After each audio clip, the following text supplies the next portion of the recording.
We're so glad you're staying with us today as we talk with nominees for the Colorado Business Roundtable Collaboration and Industry Awards.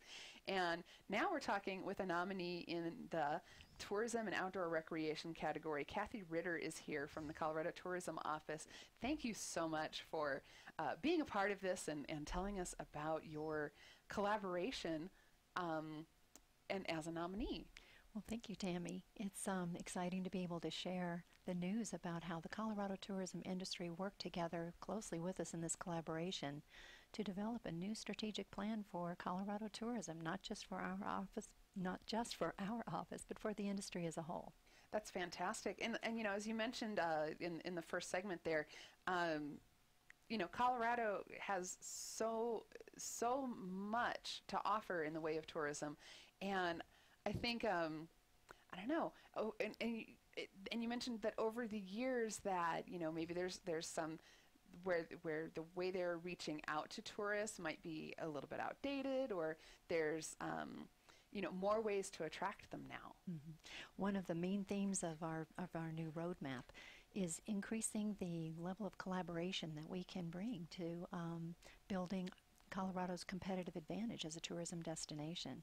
So one of the key building blocks that we hope to put in place this year is new travel regions for our state. Okay. Those travel regions were formed, the existing travel regions were formed more than 2 decades ago, and they have kind of uninspiring names today. Mm-hmm. They have names like Southeast and South Central and Northwest, but more importantly, the regions that those areas encompass don't really line up with the way that travelers are traveling today, and they're doing very little to highlight the amazing experiences that travelers can have in those parts of the state.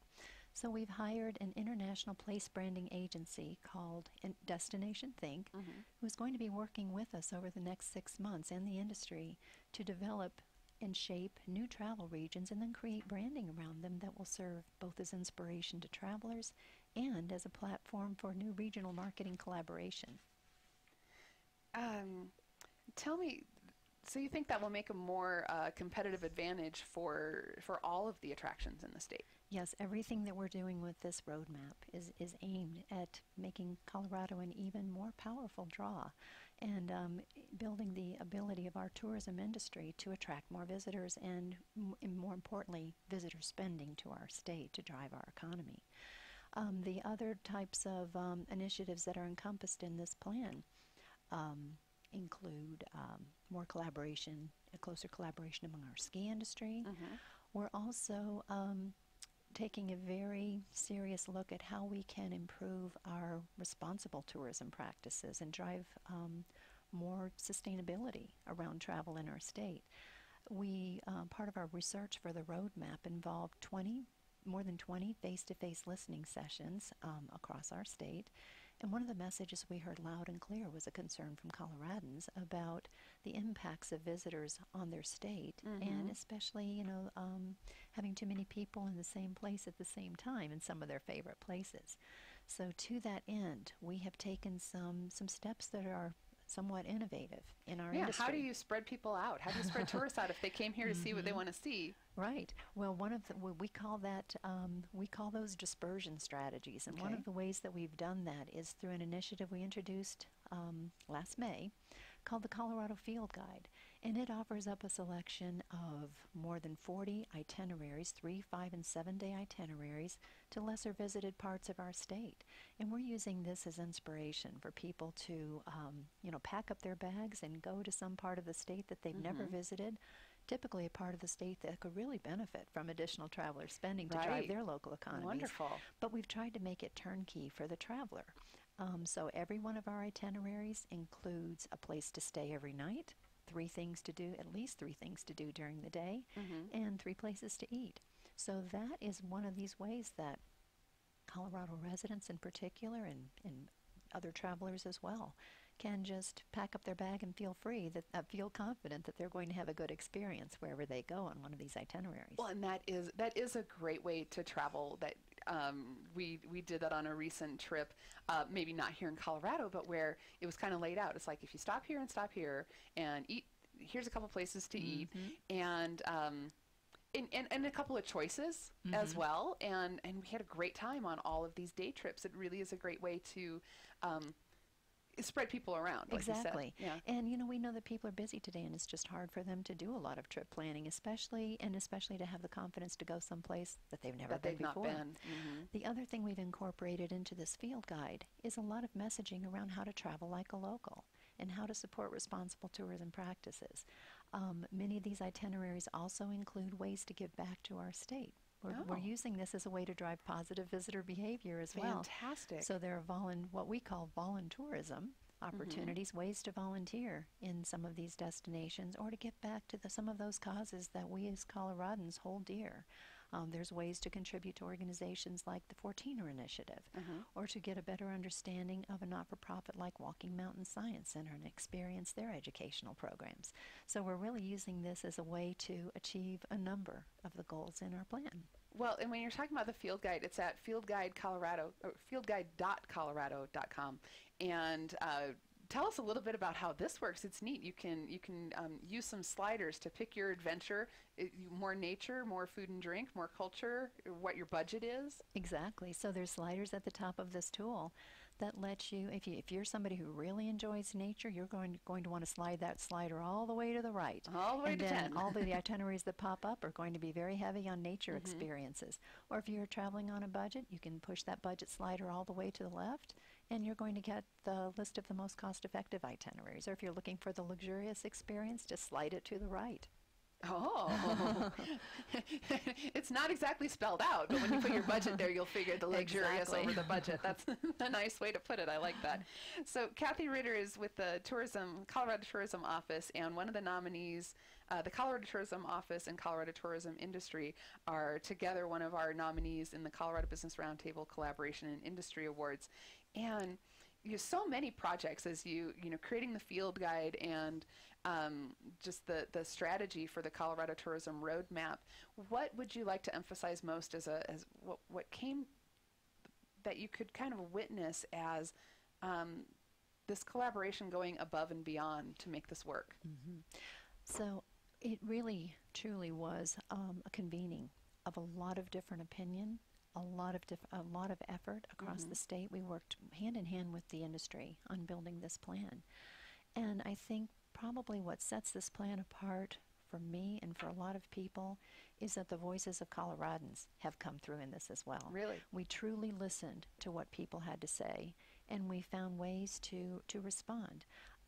It's no secret that a lot of Coloradans have a great deal of concern about a phenomenon that's become known as over-tourism. And, that represents a threat to the tourism industry, quite frankly, and we need to find a way to address that concern. And I think this plan leads us in several productive ways. We've identified as one of our 4 main pillars for the plan an area called Steward. And that is the area that encompasses our commitment to creating dispersal strategies, to promoting sustainable tourism practices. One of the most important things we've done along that line is form a groundbreaking new partnership with the Leave No Trace Center for Outdoor Ethics. Leave No Trace was formed in the 1990s by the U.S. Forest Service, and its messaging has become the standard for all of the federal public land agencies.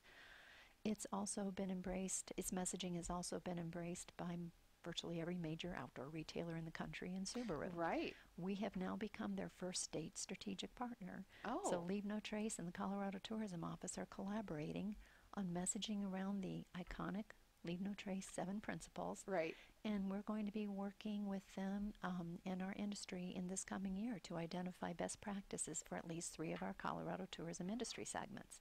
And that's a great point, because when I moved to Colorado, you learn from the people you're exploring with, like, you're going to pack that out, you're going to pack that in, you're going to pack that out, and you learn that over time. But as a tourist, I don't know if you get the same kind of people drilling you. So that's a fantastic way to get that message. make stewardship a priority for everybody. And I would be remiss if I did not point out that one of the most important areas of this plan is to understand and take steps to make certain that we are promoting Colorado Of as course. effectively as we can, and that our messaging is as powerful as it can be. One of the really fascinating things our research unearthed this time around was that among the 7 Rocky Mountain states, Colorado ranks #1 for fun, peaceful, relaxing, beautiful, luxurious, hip, charming. These are We've got it attributes all. that are sometimes kind of at odds when you think about casual Absolutely. and luxurious Mhm. and sophisticated, diverse. I forgot to mention those two. But we are ranked #1 on virtually every attribute possible Wow. in the Rocky Mountain states, and we have leveraged some of those. Certainly we've leveraged beautiful in our advertising, but we've realized that there are so many more dimensions to our superlatives in Colorado that we have not fully appreciated and fully realized in our advertising. So we'll be launching a new campaign this coming year, Oh. really capitalizing on that full array of attributes. Oh, I can't wait to see that. Because we're all so proud of our state and we know what's here, and it's fun to kind of see those advertisements and campaigns that reinforce what we already know and maybe bring it out to the attention of others. I'm looking in the Colorado Tourism Roadmap that you were discussing at this international visits, and we have visitors coming from all over the world, don't we? We do. Colorado has become, it's not the first place that many international travelers typically go. That is still New York, Orlando, Las Vegas, Los Angeles. Those are typically the first stops on an international traveler's visits to the United States. We are what is known as a secondary destination. It's typically that traveler who's been to the United States, who's explored a couple of places, and now they're looking for a more unique experience. But we have really started maturing as a destination. We have seen a huge influx of Australians to the state. Australia is actually our #2 overseas travel market today, and it's a growth market.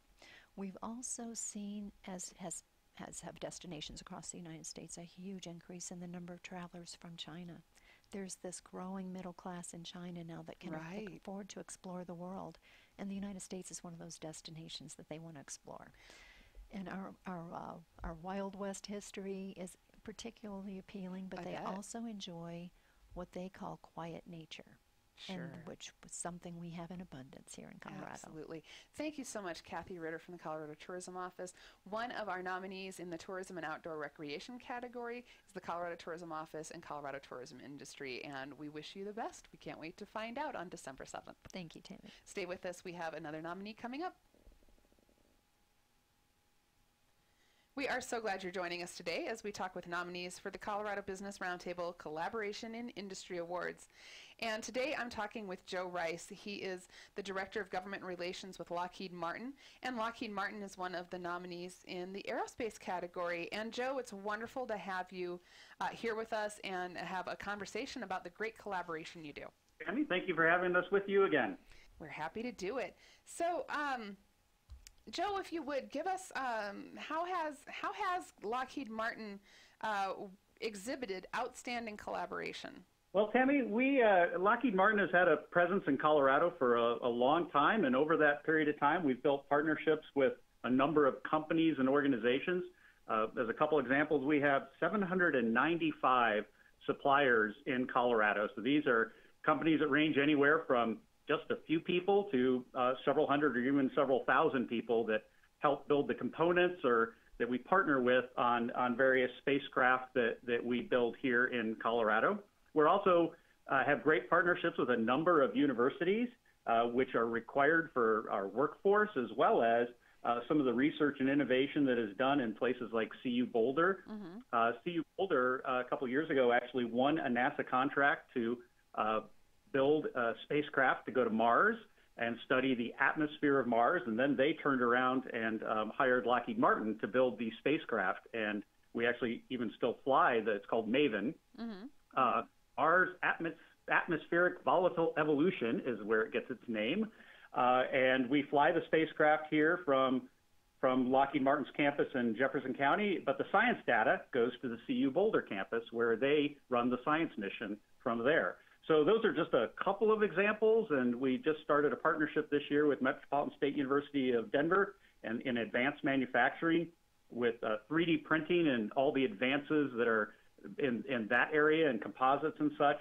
MSU Denver has started a program to help bring those kind of innovations to the aerospace industry.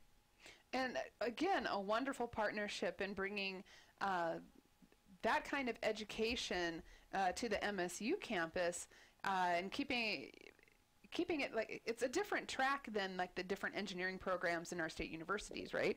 Yeah, absolutely. So it's one of those things where you look at kind of the universities have different areas they specialize in. And in MSU Denver's case, it's advanced manufacturing.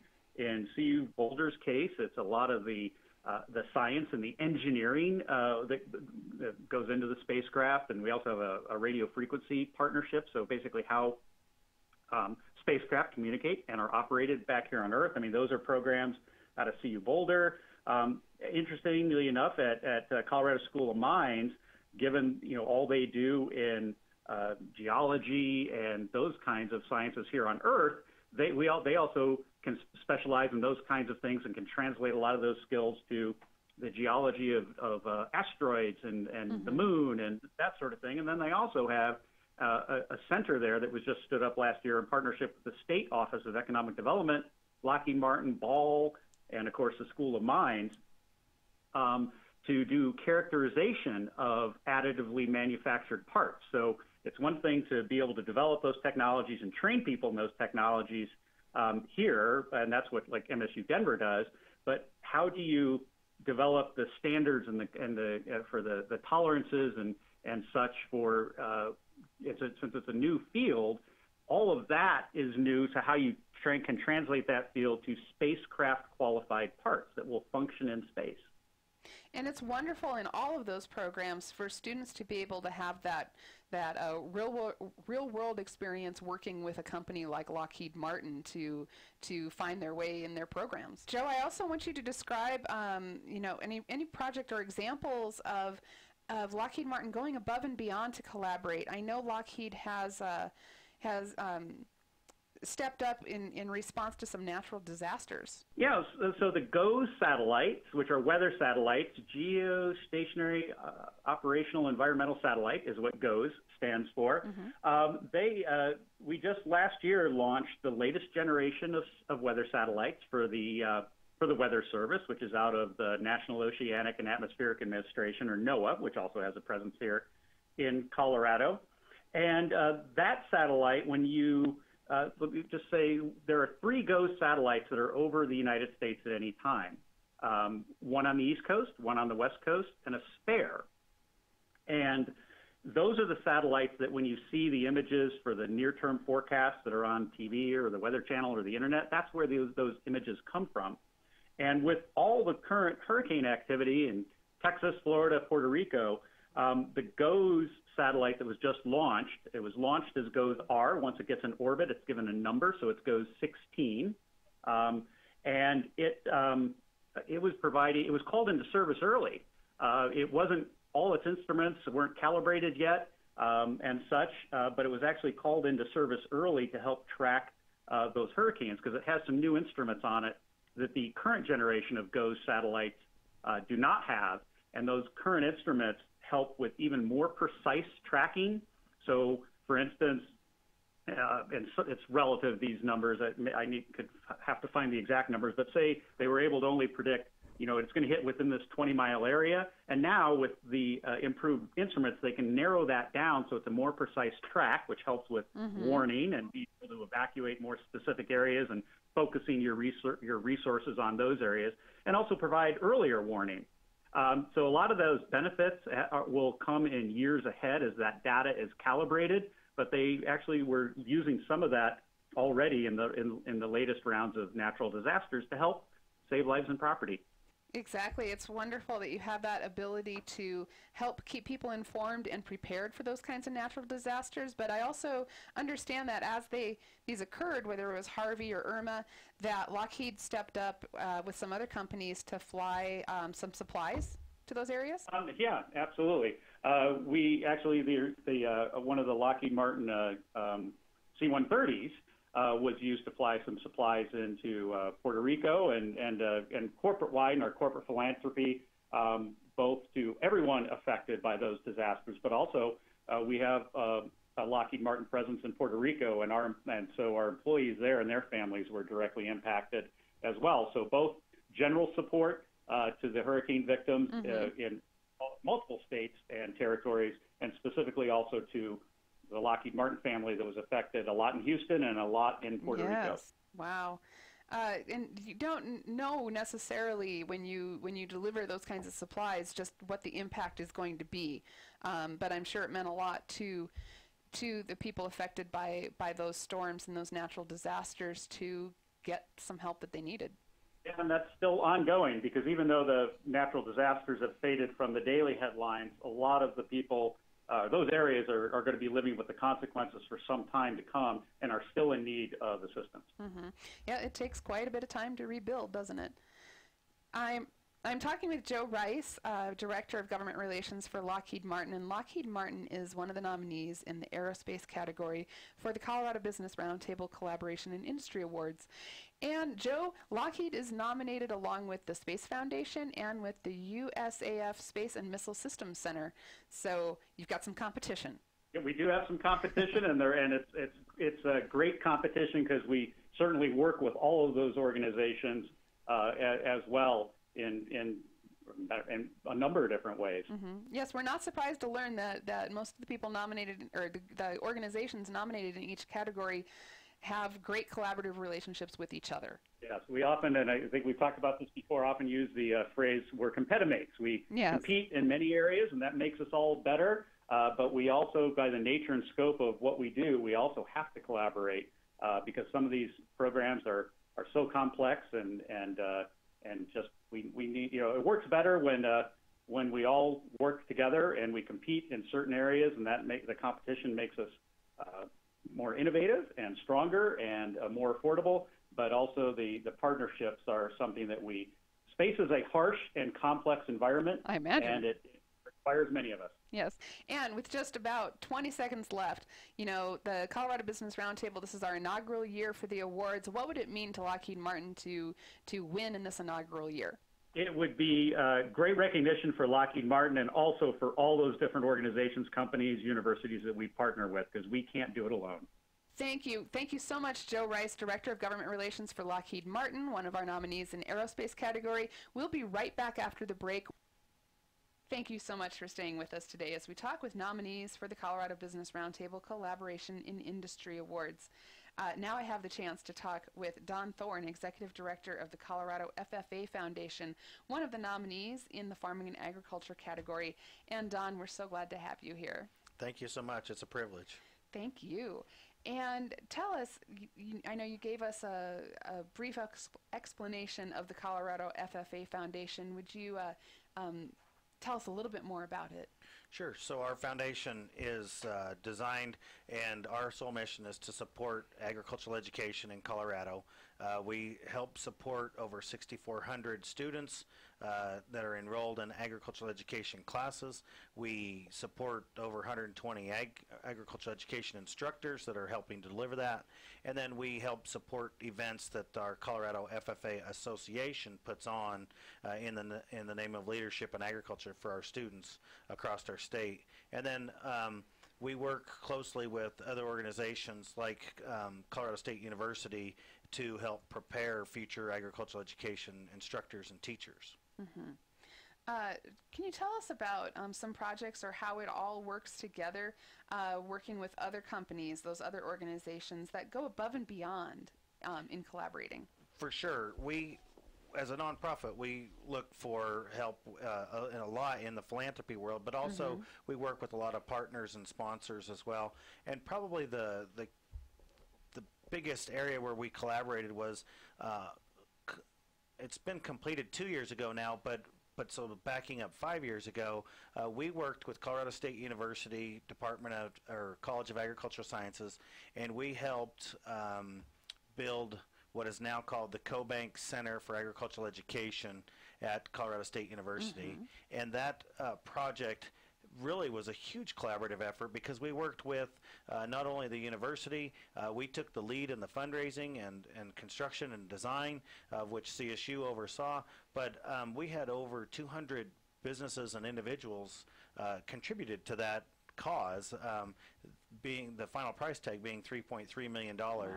And with the largest contributor being CoBank here in Denver, and along with the Farm Credit Partners across Colorado, and so 3 different farm credit systems. And so they helped put the naming rights on it. They also helped be part of our Colorado Agriculture Hall of Fame as well. But that was a huge collaborative effort between our foundation, Colorado State University, and then companies and corporations and organizations that are all based out of Colorado. Wonderful. So the outcome of that was the construction of that first of its kind facility, and that's on the agriculture campus at CSU? Yeah, it's on the RDAC campus. It's called Agriculture Research, Development, and Education.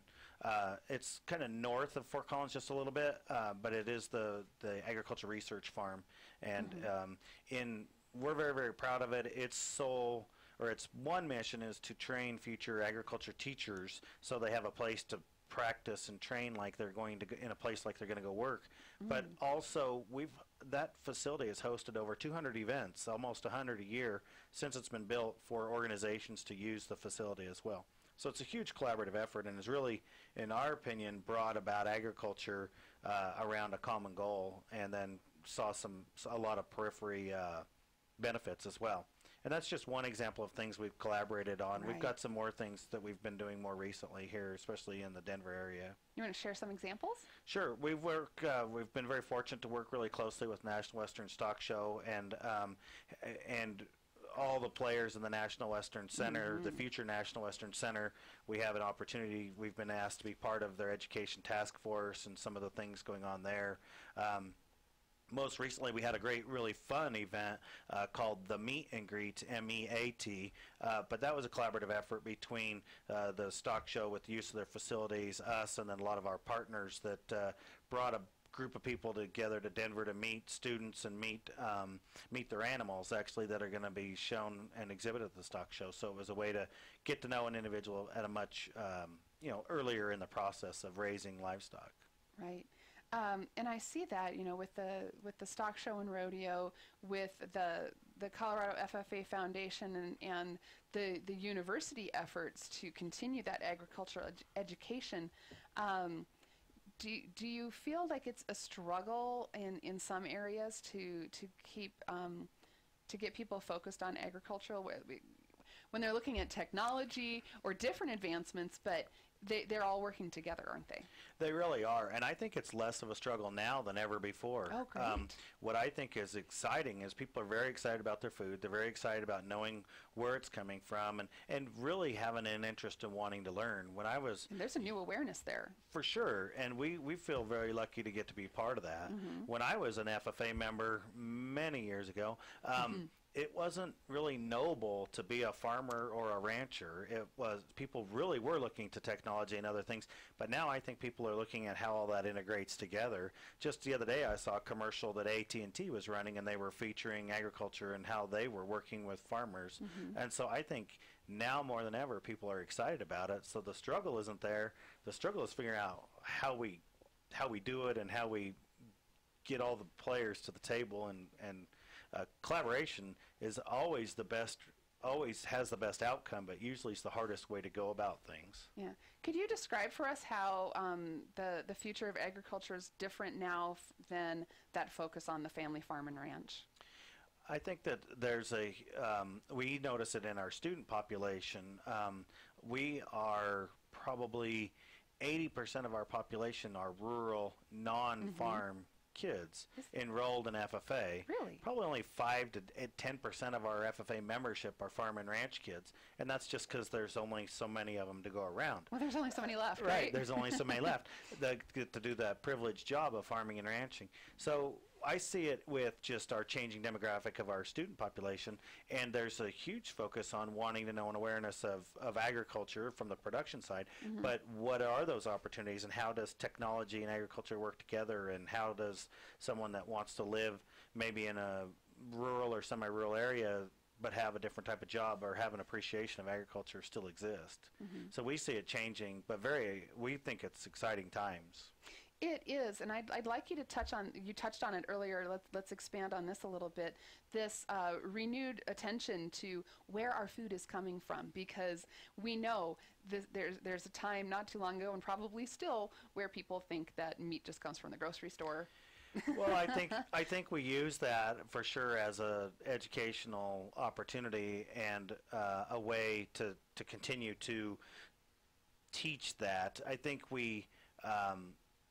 it's exciting that people are really interested in that and want to know and want to have an awareness. And I think it's exciting that agriculturalists, producers are recognizing that and realize that they have to be willing to be part of that, whereas in the past maybe they just wanted to do their thing and have people kind of leave them alone. But I think there's tons of room for education, tons of room and opportunities, and things like the National Western Center and stuff that FFA and our 4-H friends and others in agriculture and our other people that are nominees for this award area are doing great things for that awareness piece. The greatest part for me as an educator turned nonprofit director is that people want to know. Yes. And so once you finally get to the part where people want to know, it's pretty easy, but getting them to want to know is the hard part.